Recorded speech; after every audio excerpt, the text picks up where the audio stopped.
raadiyoo sagalee Ameerikaati.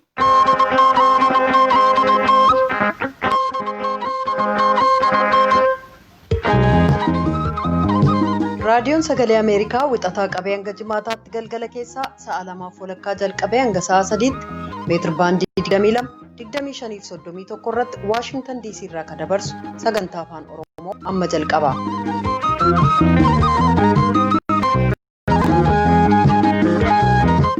Kanneen fagoof dhiyoo sagantaa keenya hordoftan dhaggeeffatoonni keenyatti mooltan guyyaan irraa adoolessa 9 bara 2020 keessummeessituun keessan har'aa Antuu Jibee Horaati. Vaayirasii koronaa Yuunaayitid Isteetsi kutaalee adda addaa keessaa hammaataa adeemutu gabaasamee jira. Oduudhaaf baasa qabna. Ajjechaa aartist Haacaaluu booda walumaa gala haalli Amboof Wallagga Lixaa maal fakkaata? Gara boodaa dhiyaataa ibsa gulaalaa imaammata Yuunaayitid Isteetsi calaqqisus ni qabna. Qindeessitu immoo Tigisti Gammeetii oduu addunyaaf gara jaallanneettan isin dabarsa.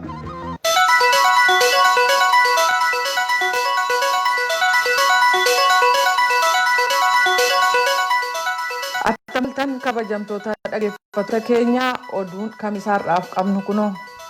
Addi bilisummaa uummata Tigraay yookaan TPLF lammiiwwan Itoophiyaaf hawaasni addunyaa mootummaa Itoophiyaa aangoorraa kaasuuf gargaarsa akka godhaniif waamicha dhiyeessee jira. TPLF ibsa baase kanaan mootummaan Dr. Abiy Ahmed abbaan reetii akkasumas tokkummaa Itoophiyaaf sodaadhaa jedhee jira. Hidha laga Abbayyaa kan ilaalenis fedhii Itoophiyaa eegsisuu hin dandeenye jechuun kan himate ibsi TPLF kun aangawoonni mootummaa bulchiisa naannoo Oromiyaa fi aangawoonni mootummaa kanneen biroo mootummaan bulchiisa naannoo Tigraay jeequmsa Itoophiyaa keessaa kadheenya kanaa duuba jira jechuun himatu jedheera. Kunis ajjeefamuu weellisaa Oromoo beekamaa Haacaaluu Hundeessaa ni dabalataa jedhee jira. Ajjechaa Jeneraal Tsaare Mokonniiniin kan himatame ajajaa 10 Masaafinti Gaabuu irratti jecha ragabaatotaa walitti qabatee dhageessisuuf hojii xumuruusaa abbaan alangaa beeksisee jira. Kanaafis manni murtii kennuudhaaf beellama qabachuusaa Mallaskaachoo ammaa gabaaseera. Oromiyaa keessatti jeequmsa uumameen kan ka'e Itoophiyaa gama bahaa keessatti waan gabaadhaa bitatanii fi tajaajilli adda addaa irratti dhiibbaa qabaachuunsaa beekamee jira. Addis Shakkol akka gabaasetti kanneen biyyattii gama bahaa keessatti hiriiran daandilee waan cufaniif akkasumas daldaltoonni kuduraaf muduraa dhiyeessan haleellaan gaggeessamuu malaa sodaa jedhuun dhiyeessuu waan hin dandeenyeef hanqinnii fi qaala'insi gatii jiraachuunsaa ibsameera. Kan dhaggeeffataa jirtan raadiyoo sagalee Ameerikaa sagantaa afaan Oromooti. Pireezidaantii Yuunaayitid Isteetsi Doonaald Tiraamp seenaa dilaala baasuu isaanii galmee agarsiisu akkasumas galmee maallaqa qaban akka ilaalamuuf abbaan alangaa Niiwuorkiif koreen koongiresaa kan gaafate sana dabalatee dhimmootii ijoo 3 irratti manni murtii muummichi ka biyyattii har'a yaadasaa kadhumaa kennuuf jira. Pireezidaant Tiraamp bara 2016 pireezidaantummaaf ennaa dorgoman galmee dilaala baasuu isaanii agarsiisu uummataaf dhiyeessuu didan. Galmee waa'ee qabeenya maallaqaa qabu agarsiisuus akka hin dhiyaanne dhorkan jedhameera. Dhimmootii lamaan kana ilaalchisee koreeleen bakka bu'oota uummataa kan mana maree Yuunaayitid Isteetsi baankileen ragaa akka dhiyeessaniif gaafataa turan. Abukaatoon Tiraamp baatii caamsaa darbe akka jedhanitti xalayaan gara baankileetti erguun seeraan bu'aa argamsiisuun qabu akkasumas seera tumtoonni pireezidaant Tiraamp qorachuu hin danda'an jedhanii turan. Weerara vaayirasii koronaan namoonni qabaman addunyaa irratti lakkoofsi isaanii dabaluun miliyoona 12 caalu Yuunivarsiitiin Jaan Hapkins hubachiisee jira. Yuunaayitid Isteetsi namoota dhukkuba COVID-19 qabaman kana 3 keessaa harka tokko jechuun miliyoona 3,54,695 qabaachuun addunyaa irratti iddoo duraa qabattee jirti. Roobii kaleessaa qofa namoota 60,000 caalantu Yuunaayitid Isteetsi keessatti haaraa vaayirasii koronaan qabame. Lakkoofsi kunis erga weerarri dhukkubichaa Yuunaayitid Isteetsi keessatti jalqaba argame as guddicha jedhameera. Yoo xiqqaate kutaalee Yuunaayitid Isteetsi 5 jechuun Kaalifoorniyaa, Teeksaas, Teenasii, Weest Virjiiniyaa fi Yuutaan roobii kaleessaa namoota vaayirasii koronaan qabaman lakkoofsaan guddaa galmeessan. Kutaaleen hedduu kan biraan immoo guyyaa 7 keessatti namoota haaraa qabaman lakkoofsi isaanii guddaa ta'e galmeessanii jiru.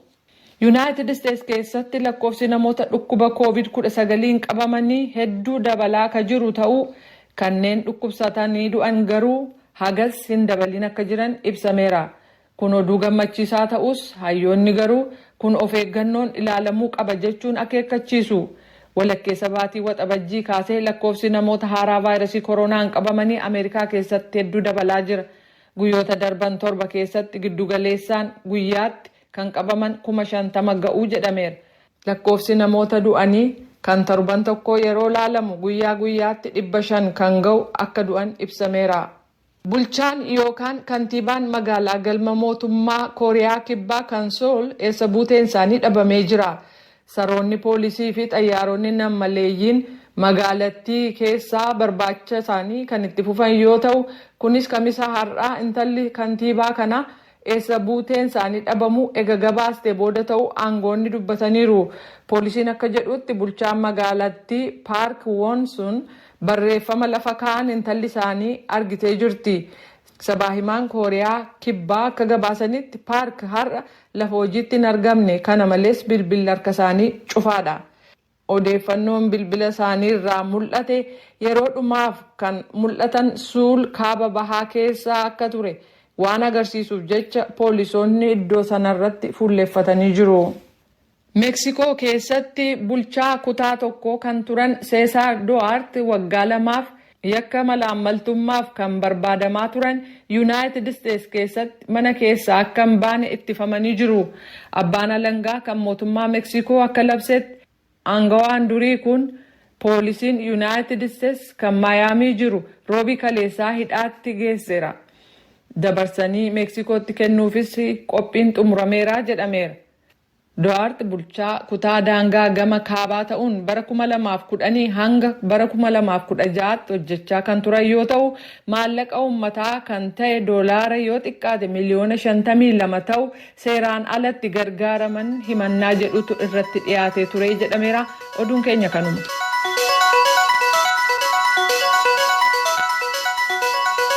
Kadhagaa jirtan as Waashingtan DC irraa kan darbu raadiyoo sagalee Ameerikaa sagantaa afaan Oromooti.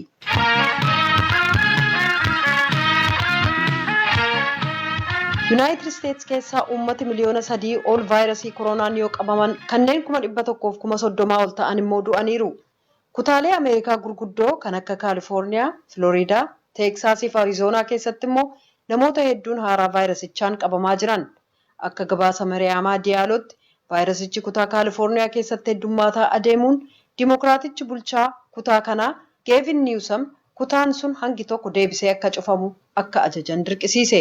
Manni maree kutaa Kaalifoorniyaa boqonnaarra tures torban dhuftu hojiitti deebi'uuf ture yeroo hin murtaa'iniif cufamee jira. Riippaabilikaanonni hangi tokko tarkaanfii kana hin simanne. It's just not a sustainable solution to shut the legislative branch of government down indefinitely.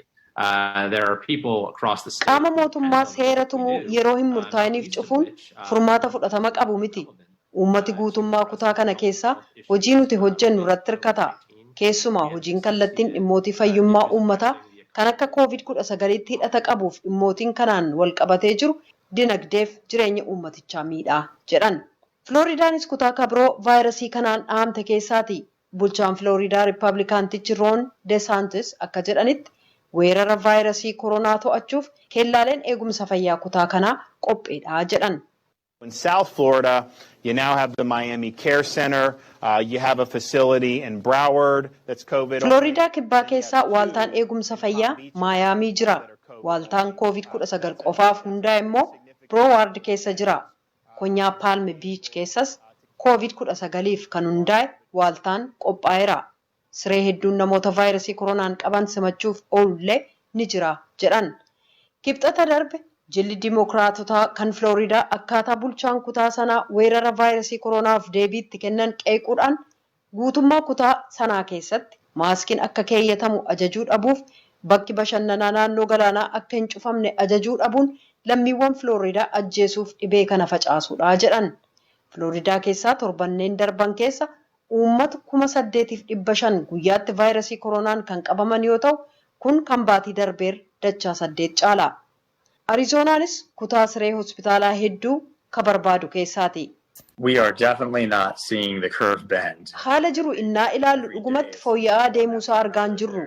Jechuun guyyaa guyyaatti dabalaa deema. Kutaa Arizoonaa keessaa lakkoofsa namoota vaayirasii kanaan qabamanii haaraa argaa jirra jedhan.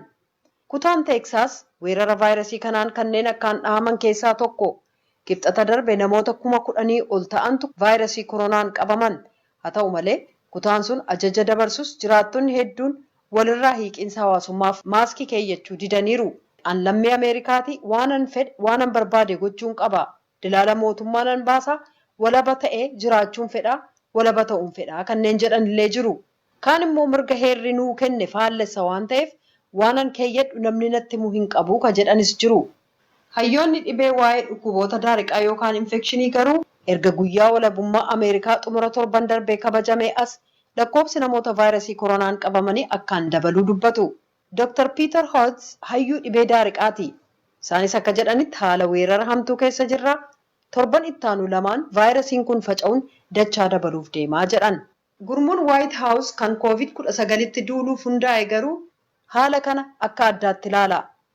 We are in one of the worst parts of the epidemic. Mallattoon jalqaba mul'ate kan Arizoonaa, Floriidaa fi Teeksaas keessaa haalli jiru fooyya'aa deemuusaa mul'isa.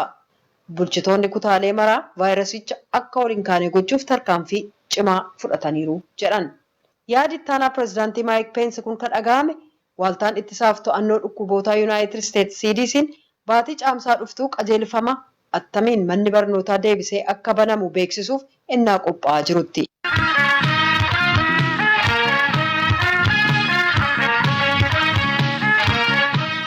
Kan dhaggeeffataa jirtan raadiyoo sagalee Ameerikaati. Wallee kanaan gara sagantaa ofiitti ce'e.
darbe bode,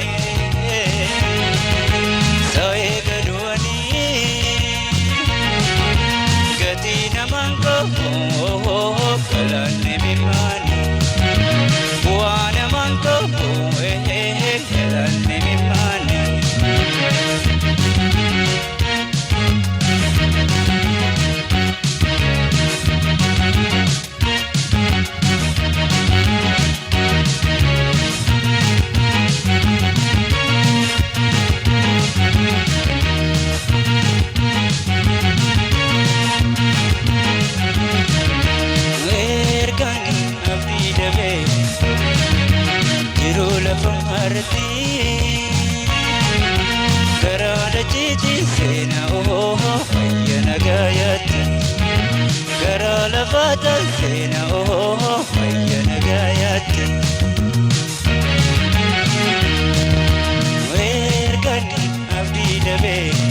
Waagaan Furee Walleessaaf hedduu galateeffanna.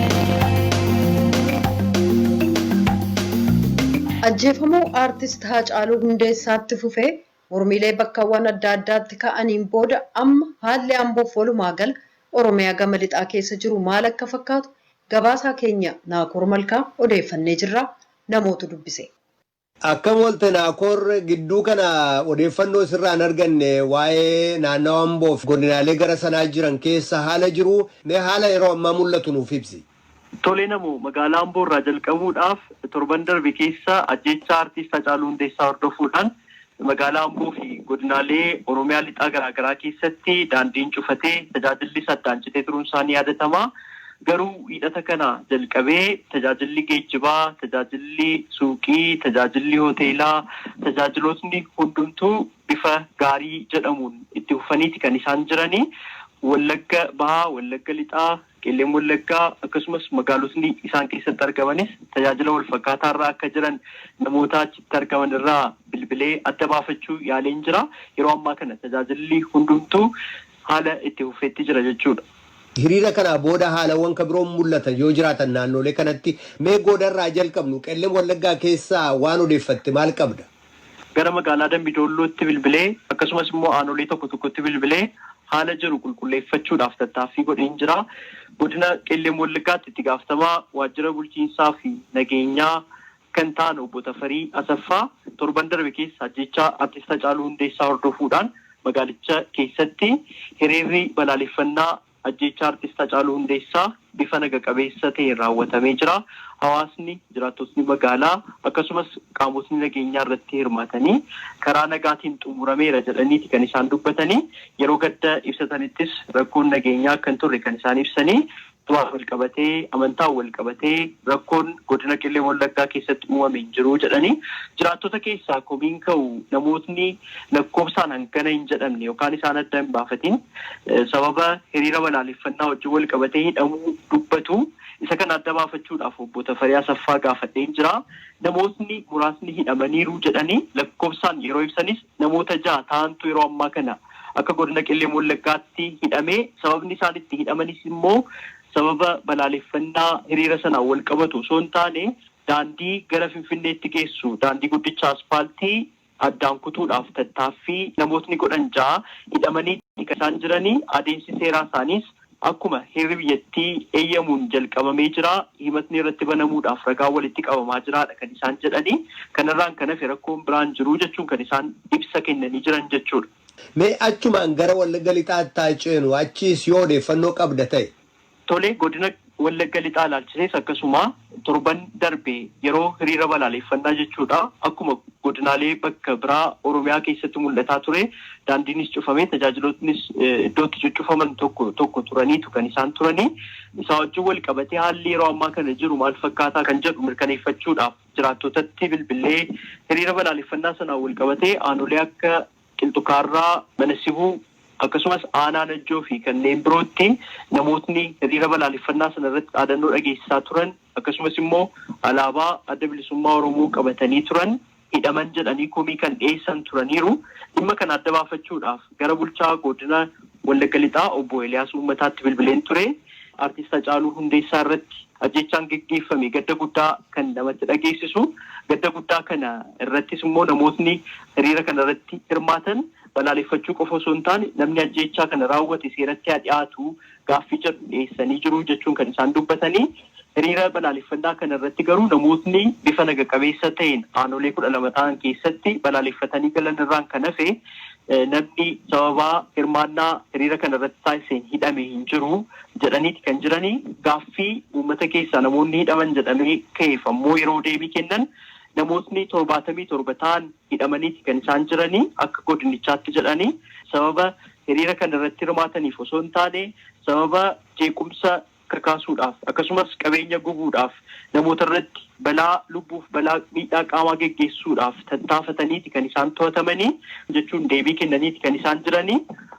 Sababa amantaa fi sababa sabaan wal qabatees rakkoon nageenyaa uumame hin jiru jechuun obbo Eliyaas Uummataa deebii kennaniiti kan isaan jiran. adeemsa seeraa namoota qabaman jedhaman 77 ilaalchisee obbo Eliyaas gaafatamanii turanii haala heerri eeyyamuun namootni kunneen karaa itti mana murtiitti dhiyaatan hojjetamaa jira jechuun kan isaan dubbatanii jiran jechuudha. Haala godina Wallagga Bahaa haalota deemaa jiran adda baafachuudhaaf bilbileen ture. Haalli nageenyaa torban kana keessa mul'ataa jiru gaariis ta'u namootni ilaalcha siyaasaa isaaniitiin hidhamaa jiru jechuudhaan paartii Koongireesii Federaalistii Oromoo KFO keessaa namni tokko natti himaniiti kan isaan jiranii. Hanga ammaatti miseensotni isaanii lakkoofsaan 40 ol ta'an akka godina Wallaggaa Bahaatti hidhamanii jiraachuudha kan isaan dubbatanii jiran jechuudha. Hiriiruma balaaleffannaa ajjeechaa artist Hacaaluu Hundeessaa hordofee jechuudha. Namootni waliigalaan 136 ol ta'anis akkasuma akka godina Wallaggaa Bahaatti hidhamanii jiru jechuudhaan kan isaan dubbatanii jiran jechuudha. Har'a kan hidhaman keessaas qindeessaa paartii Koongireesii Federaalistii Oromoo godina Wallaggaa Bahaa obbo Fiqaaduu Ayyaanaa ta'uu isaaniiti kan dubbatanii jiranii. Obbo Fiqaaduu Ayyaanaa kan mana hidhaatii gad lakkifaman torbanoota 3 duradha. Waggaa kana keessa yeroo sadaffaaf kan isaan yeroo ammaa kana hidhamaa jiran jechuudha. Obbo Fiqaaduu Ayyaanaa bakka hojii isaaniitii qabamaniiti hidhamuu isaanii kan dubbatanii kan qaban ammoo miseensota humna addaa Oromiyaa fi tika magaalaa Naqamtee ta'uudha kan isaan dubbatanii jiran jechuudha.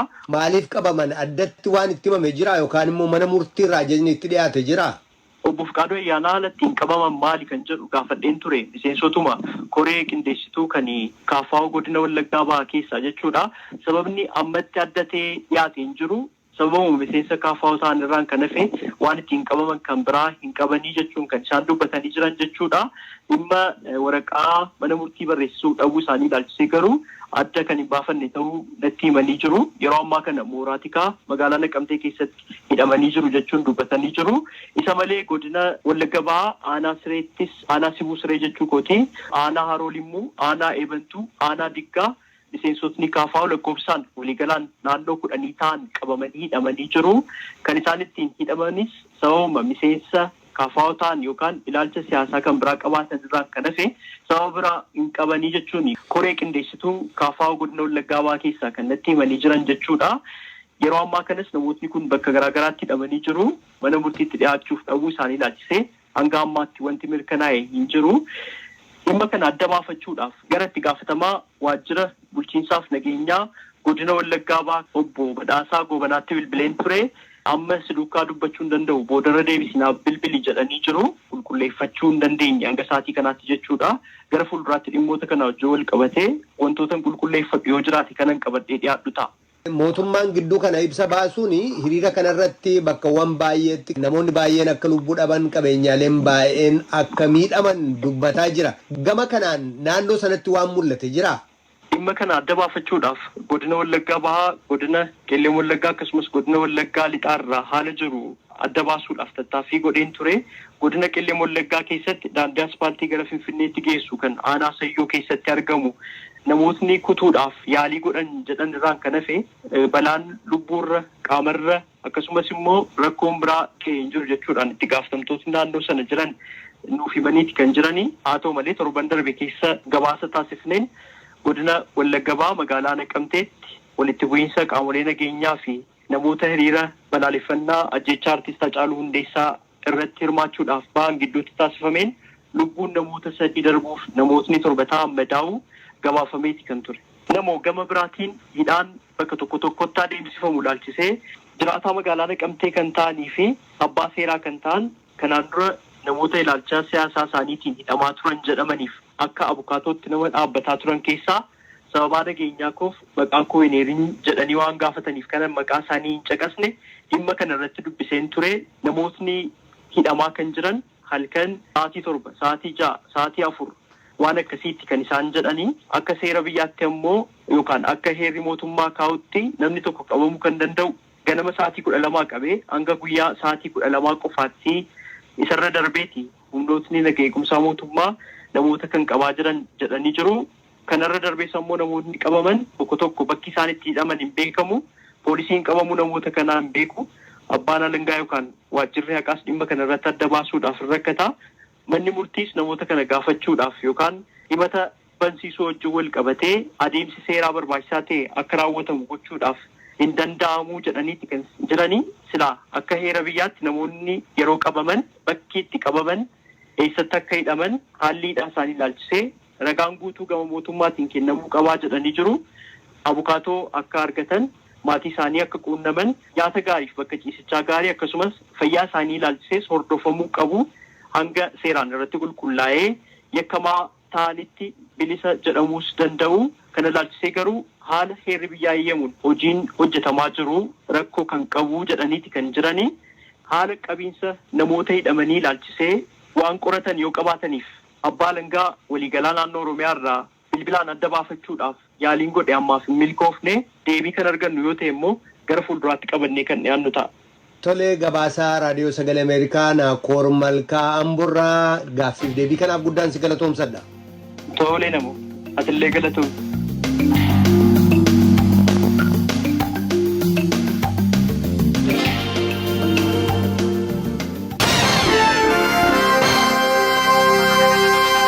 kanatti aansinee ibsa gulaalaa kan imaammata United States calaqqisu isiniif dhiyeessina.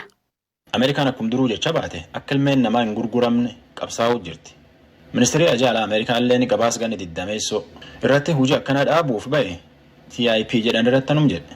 Ministeerri Ajaalaa Ameerikaa Mike Pompeo illee fedhii abbaa malee nafuufi gurgurachiisuu fi humnaan hojii nama hojjechiisu addunyaa namallee fuula hedduu keessa mul'atu jedhe Pompeoon.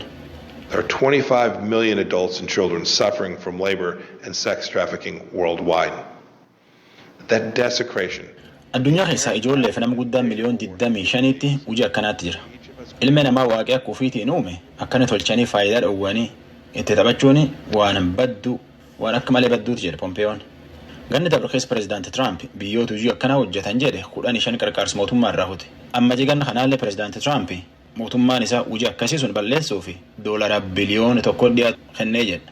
Ministeerri Ajaalaa Ameerikaallee mootummaan isaa ganna kan keessa gama kanaan hojii dansaa hojjetee milkaa'ee jedha. 22 countries received upgrade this year, 13 of them from sub-Saharan Africa. Qarqaarsa kanaan ganna kan keessa biyyoota 22 hojii waan himatanii sun keessaa ol guddate. Keessa ba'e.